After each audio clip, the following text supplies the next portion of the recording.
शिवराज सिंह ने कहा, बड़ा मलहरा विधानसभा को मध्य प्रदेश के नंबर 1 आदर्श विधानसभा बनाऊंगा।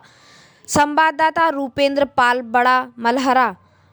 बुधवार की दोपहर मुख्यमंत्री शिवराज सिंह ने बड़ा मलहरा विधानसभा के नगर गुवारा एक जनसभा को संबोधित किया, जहां पर कांग्रेस कमलनाथ पर जमकर हमला बोलते हुए अपनी जन कल्याणकारी योजना को गिनाते हुए तमाम विकास कार्यों को लेकर बड़ा मलहरा विधानसभा को मध्य प्रदेश की 1 नंबर आदर्श विधानसभा बनाने की बात कही।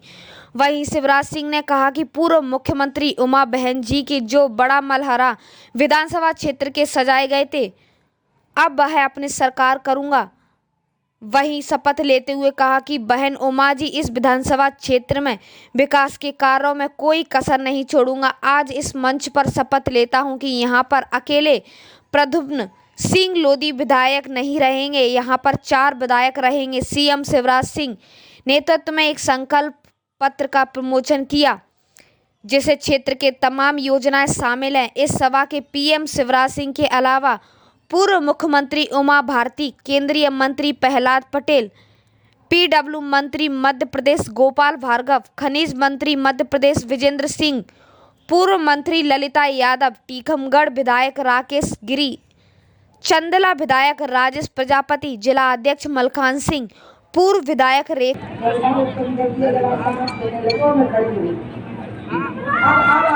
अब आप जरा एक बार फिर से भारत माता का जयकारा लगा के मेरे बड़े भाई शिवराज जी को आशीर्वाद की बरसात करते हुए बोलिए, भारत माता की जय, जय श्री राम। बेटे बेटी हो कि कोई भी बेटा बेटी हो, चाहे वो सामान्य वर्ग का हो, चाहे वो पिछड़े वर्ग का हो, अनुसूचित जाति का हो, अनुसूचित जनजाति का हो, अगर उसके परिवार की वार्षिक आय 8 लाख रुपया से कम है और पढ़ने में तेज है, उसका admission medical, engineering college, IIT, IIM कहीं भी होगा, तो उसकी फीस उसके माता पिता नहीं भरवाएंगे, मामा शिवराज सिंह चौहान भरवाएगा, भारतीय जनता पार्टी की सरकार भरवाएगी। सेठ कमलनाथ जी, आपने बच्चों की फीस भरवाना बंद कर दी। मेरे भांजे भांजी ने क्या बिगाड़ा था? हम कमीने, हमने तय किया मध्य प्रदेश में जो मेरे बेटा बेटी 80% से ज्यादा 12वीं में नंबर लाएंगे, मामा लैपटॉप दिलवाएगा। सेठ कमलनाथ जी, तुमने मेरे भांजे भांजियों का लैपटॉप छीन लिया। पूछ रहे हमारा पाप क्या था? कमलनाथ जी, हमने तय किया था भारतीय जनता पार्टी की सरकार में कि बिटिया की शादी कन्यादान योजना के अंतर्गत करके एक छोटी गृहस्थी का सामान बिटिया को देंगे। सेठ जी ने कहा, मैं तो 51,000 दूंगा, और 51,000 कह के फेरे भी पड़वा दी, टोली भी उठवा दी, बेटी ससुराल भी पहुंच गई, भांजे भांजी भी आ गए, लेकिन 51,000 रुपया कमलनाथ के आज तक नहीं आए। हम नंगे भूखे। अरे हमने तय किया बहनों और भाई, मध्य प्रदेश की धरती पर भगवान ना करे कभी ऐसा हो, अगर किसी एक्सीडेंट में कोई मौत हो जाए गरीब परिवार में, तो विधवा अगर कोई बहन होती तो जिंदगी बोझ बन जाती, पहाड़ बन जाती। हमने तय किया कि उस बहन की जिंदगी की गाड़ी आसानी से चल जाए, इसलिए 4 लाख रुपया देंगे। सेठ कमलनाथ जी, आपने वो 4 लाख रुपया विधवा बहन के छीन लिए। हम नंगे भूखे। हमने तय किया, मेरी बहनों, अगर मेरी बहन बेटा बेटी को जन्म देगी तो जन्म देने के पहले 4,000 और जन्म देने के बाद 12,000, तो 16,000 रुपया लड़ुआ खाने के लिए बहन को दिया जाएगा। सेठ कमलनाथ जी, तुमने तो मेरी गरीब बहनों के मुंह से लड्डू भी छीन दिए। हम कमीने हैं कमलनाथ जी। हमने तय किया कि अगर किसी गरीब की मौत होगी तो अंतिम संस्कार तो सम्मान के साथ होना चाहिए, इसलिए कफन और अंतिम संस्कार के लिए 5,000 रुपया हमने देने का फैसला किया। सेठ कमलनाथ जी, आपने तो गरीबों के कफन के 5,000 रुपया भी छीन लिए, 5,000 रुपया भी छीन लिए। हमने तय किया बहनों और भाई कि मेरे बुजुर्ग जो अपने पैसे से नहीं जा सकते, बद्रीनाथ जी, द्वारकापुरी, जगन्नाथपुरी, रामेश्वरम, उनको तीर्थ दर्शन करवाएगी सरकार। हमने तीर्थ दर्शन करवाया और तुमने सेठ कमलनाथ जी बुजुर्गों से तीर्थ दर्शन योजना तक छीन दी। क्या दे दिया कोई बता दो? कर्जा माफी कह के वचन से मुकर गए। हालत यह है कि जो अच्छे खासे पैसा दे रहे थे वो डिफॉल्टर हो गए, ब्याज की गठरी उनके सर पे रखी है। अब मैं जाता हूँ, मिलते हैं, कहते मामा मर गए, ब्याज से तो बचाओ।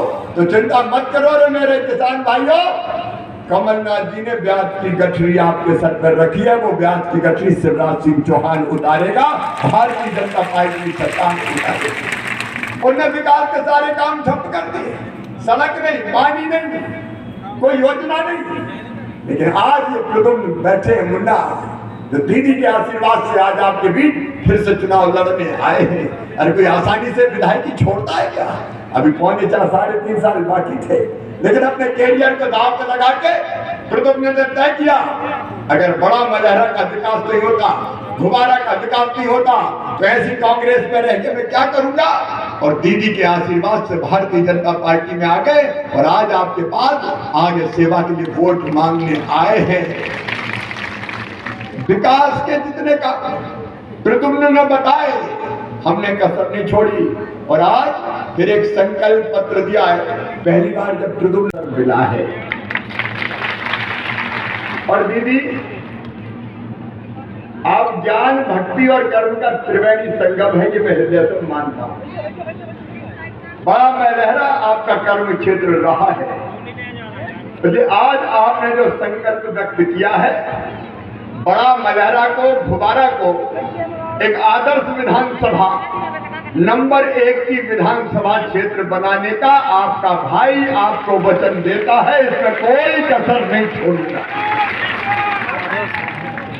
दीदी उमा भारती जी का व्यक्तित्व अद्भुत है, हम उनसे प्रेरणा लेते हैं, उनसे शक्ति प्राप्त करते हैं। और सचमुच में तो आज मुझे पता चला वो भी आए थे, दादा कमलनाथ, और पता नहीं क्या क्या कर रहे थे। मैं ये कर रहा था, मैं वो कर रहा था, मैंने बिजली दी। कमलनाथ जी बिजली देने की शुरुआत अगर मध्य प्रदेश में की थी तो दीदी उमा भारती ने मुख्यमंत्री बनने के बाद की थी। तुमने तो पूरे मध्य प्रदेश को अंधेरा छोड़ा। सड़कों की शुरुआत हुई तो दीदी उमा भारती के मुख्यमंत्री बनने के बाद ही।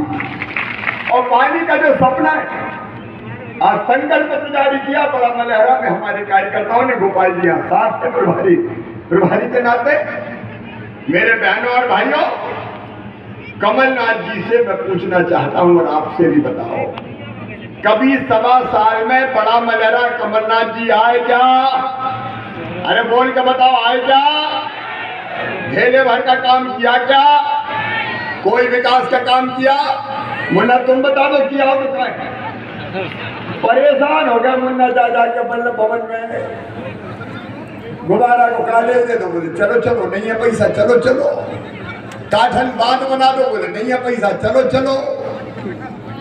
भगवा को नगर पंचायत बना दो, नहीं है पैसा, चलो चलो। सड़क बना दो, अस्पताल बना दो, नहीं है पैसा, चलो चलो। परेशान हो गए तो प्रदुम्न ने भी कह दिया, अब नहीं रहना कांग्रेस में कमलनाथ जी, चलो चलो चलो चलो चलो चलो। ढेले भर का काम नहीं किया। मैं मीडिया के सामने कमलनाथ जी को चुनौती दे के पूछता हूं कि क्या किया बड़ा मलहरा के लिए और क्या किया मध्य प्रदेश के लिए, ये तो बता दो। वो पूछ रहे थे जनता से कि मैंने क्या पाप किया था। आजकल मुझे तो कई नामों से पुकारते हैं। पहले उन्होंने बड़े जोर से कहा कि शिवराज सिंह चौहान नालायक नालायक। अब मैं आपको नालायक लगता हूं क्या? अच्छा, हमारी स्वभाव है, संस्कार है, अपनी संस्कृति कि जनता जहां होती है दोनों हाथ जोड़ के शीश झुका के प्रणाम करते हैं। तो कह लगे तो घुटना टेक मुख्यमंत्री है। कमलनाथ जी जनता को एक बार नहीं 1000 बार झुक झुक के प्रणाम करेंगे, क्योंकि ये जनता ही हमारी भगवान है। फिर उन्होंने आरोप लगाया कि मुख्यमंत्री तो नारियल लेके चलता और परसों तो कहते हैं नारियल का ट्रक लेके ही चल रहा है। तुम्हें क्या तकलीफ है भैया? अरे आपने तो ढेले भर का काम नहीं किया। अब बताओ, हम घुमारा में कॉलेज खोलेंगे तो नारियल फोड़ेंगे कि नहीं फोड़ेंगे? बताओ, दीदी के साथ आएंगे, नारियल फोड़ेंगे, उसमें कौन सी बड़ी बात? अगर काठन बांध बना रहे हैं तो नारियल फोड़ेंगे कि नहीं फोड़ेंगे? और दीदी उमा भारती का एक संकल्प और है, केवल बड़ा मलहरा नहीं, पूरे बुंदेलखंड की धरती में कैन बेतवा परियोजना करके पानी 1-1 इंच जमीन में देना। योगी जी से चर्चा चल रही है, थोड़ा सा हो रहा है आगे पीछे लेन देन, हमें पानी, लेकिन बहुत जल्दी पानी के बंटवारे को फाइनल करके छतरपुर जिले की हो, चाहे पन्ना जिले की हो, चाहे टीकमगढ़ की हो, दमोह की हो, 1-1 इंच खेत में पानी देने में कोई कसर नहीं छोड़ेंगे। अब हम ये काम करेंगे तो नारियल फोड़ेंगे कि नहीं फोड़ेंगे बताओ। फिर एक दिन गुस्से से बोले कांग्रेस के नेता कि शिवराज सिंह चौहान तो नंगे भूखे परिवार से आता है। कमलनाथ जी, हम तो जैत में पैदा हुए, किसान के घर पैदा हुए, पिछड़े परिवार में पैदा हुए, हम नंगे भूखे। हमारा नरा तो मध्य प्रदेश के सीहोर जिले में गड़ा हुआ है, जैत गांव में। लेकिन तुम कहां से आए भैया? आपका गांव, आपका ठाव, हम नंगे भूखे और पूछा था हमने क्या पाप किया।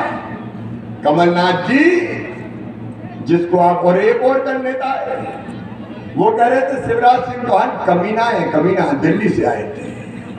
अब हम नालायक, हम नंगे भूखे, हम कमीने, हम घुटना टेक, कितनी भी गाली दे लो हमें फर्क नहीं पड़ता, लेकिन एक बात का जवाब दे दो, हम नंगे भूखे। हमने तय किया था मेरे बहनों और भाइयों, मध्य प्रदेश की धरती पर किसानों को 0% ब्याज पे कर्जा दिया जाएगा। सेठ कमलनाथ, आपने 0% ब्याज का कर्जा। भाजपा में नहीं आऊंगा, क्योंकि मैं ये भी आपको बता दूं, कांग्रेस के लोग हिटलर की इस बात को मानते हैं। हिटलर कहते थे कि किसी झूठ को 100 बार बोलोगे तो वो सही लगने लग जाएगा। कांग्रेस के लोग कह रहे हैं कि भाजपा ने कांग्रेस तोड़ के सरकार बनाई। हम कभी तोड़ने में विश्वास नहीं रखते। सावन हरे ना भादो सूखे, सरकार में है सो वैसे ही रहते हैं और सरकार में नहीं है सो भी वैसे ही रहते हैं। शिवराज जी की हालत मैंने देखी है, 13 साल से मुख्यमंत्री हैं, अधिकतर खाना हेलीकॉप्टर में खाया है या गाड़ी में बैठ करके खाया है, कभी सुख से भोजन नहीं किया है, ये मुझे पता है। और इसलिए मुझे संतोष रहा कि मैंने ये सरकार बड़ी तपस्या से बनाई थी, उतनी ही तपस्या से शिवराज जी ने सरकार चलाई, और यही कारण है कि हम बार बार सरकार में आए। और इसलिए जो स्थितियां बनी कांग्रेस की, उनने वायदे कर दिए, इतने वायदे कर दिए। क्यों कर दिए? क्योंकि उनको विश्वास ही नहीं था कि वो सरकार बना लेंगे। उनकी सरकार धोखे में बन गई, तो उनको लगा कि कह दो, लोग जो कहेंगे उसमें हाँ भर दो। और जब वोट ज्यादा हो गए हमारे और सीटें हो गई उनकी ज्यादा, तो उन्हें सदमा लग गया कि उनकी सरकार बन गई। और ऐसी स्थिति में जो वायदे पूरे करने थे वो नहीं कर सकते थे, उनको समझ ही नहीं थी उन चीजों की। तो उनके विधायक घबरा गए, उनके मंत्री घबरा गए, ज्योतिरादित्य जी का भी अपमान होने लगा, विधायक जनता का सामना नहीं कर पा रहे थे। तब विधायकों को लगा कि अब हम भले ही कांग्रेस में हैं, लेकिन जनता की सेवा हमारी प्राथमिकता है, इसलिए अब हम कांग्रेस को तोड़ेंगे और हम कांग्रेस की सरकार को नष्ट करेंगे। ये कांग्रेस के विधायकों का फैसला था। उस समय पे भाजपा में नहीं आऊंगा, क्योंकि मैं ये भी आपको बता दूं, कांग्रेस के लोग हिटलर की इस बात को मानते हैं। हिटलर कहते थे कि किसी झूठ को 100 बार बोलोगे तो वो सही लगने लग जाएगा। कांग्रेस के लोग कह रहे हैं कि भाजपा ने कांग्रेस तोड़ के सरकार बनाई। हम कभी तोड़ने में विश्वास नहीं रखते। सावन हरे ना भादो सूखे, सरकार में है सो वैसे ही रहते हैं और सरकार में नहीं है सो भी वैसे ही रहते हैं। शिवराज जी की हालत मैंने देखी है, 13 साल से मुख्यमंत्री हैं, अधिकतर खाना हेलीकॉप्टर में खाया है या गाड़ी में बैठ करके खाया है, कभी सुख से भोजन नहीं किया है, ये मुझे पता है। और इसलिए मुझे संतोष रहा कि मैंने ये सरकार बड़ी तपस्या से बनाई थी, उतनी ही तपस्या से शिवराज जी ने सरकार चलाई, और यही कारण है कि हम बार बार सरकार में आए। और इसलिए जो स्थितियां बनी कांग्रेस की, उनने वायदे कर दिए, इतने वायदे कर दिए। क्यों कर दिए? क्योंकि उनको विश्वास ही नहीं था कि वो सरकार बना लेंगे। उनकी सरकार धोखे में बन गई, तो उनको लगा कि कह दो, लोग जो कहेंगे उसमें हाँ भर दो। और जब वोट ज्यादा हो गए हमारे और सीटें हो गई उनकी ज्यादा, तो उन्हें सदमा लग गया कि उनकी सरकार बन गई। और ऐसी स्थिति में जो वायदे पूरे करने थे वो नहीं कर सकते थे, उनको समझ ही नहीं थी उन चीजों की। तो उनके विधायक घबरा गए, उनके मंत्री घबरा गए, ज्योतिरादित्य जी का भी अपमान होने लगा, विधायक जनता का सामना नहीं कर पा रहे थे। तब विधायकों को लगा कि अब हम भले ही कांग्रेस में हैं, लेकिन जनता की सेवा हमारी प्राथमिकता है, इसलिए अब हम कांग्रेस को तोड़ेंगे और हम कांग्रेस की सरकार को नष्ट करेंगे। ये कांग्रेस के विधायकों का फैसला था। उस समय पे भारतीय जनता पार्टी आगे आई और मध्य प्रदेश को एक अच्छी चीज हो गई।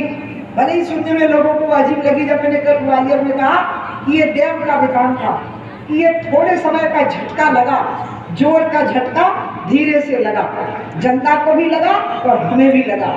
हम हारे तो हमें अपनी कुछ कमियां समझ में आई, और हम हारे तो जनता को हमारी खूबियां याद आ गई, क्योंकि उसके पहले ये लगने लगा था कि अब ऐसे ही हैं, ऐसे ही करते रहते हैं। नहीं, अब हमसे फिर से प्यार हुआ है। अब शिवराज जी बहुत प्यारे लगने लगे हैं लोगों को, क्योंकि 1.5 साल जो कमलनाथ जी को देखा तो शिवराज की कीमत समझ में आई, नहीं तो समझ में नहीं आनी थी। दुनिया जिसे कहते हैं जादू का खिलौना है, तो मिल जाए तो मिट्टी है और खो जाए तो सोना है। जब चीज खो जाती है तब पता लगता है कि वो तो सोना था, और जब मिलती है तो लगता है कि वो मिट्टी है। अब दोनों को एक दूसरे की कीमत समझ में आ गई। शिवराज जी को आपकी कीमत समझ में आ गई और आपको शिवराज जी की कीमत समझ में आ गई।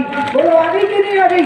इसलिए एक जोर का झटका धीरे से लगा, और अब 15-20 साल के लिए आप निश्चिंत रहो, यहाँ भारतीय जनता पार्टी की सरकार रहेगी, कोई माई का लाल इसको हिला नहीं सकता। और इसलिए जब बाकी खबरों के लिए देखते रहिए भारत न्यूज़ टीवी।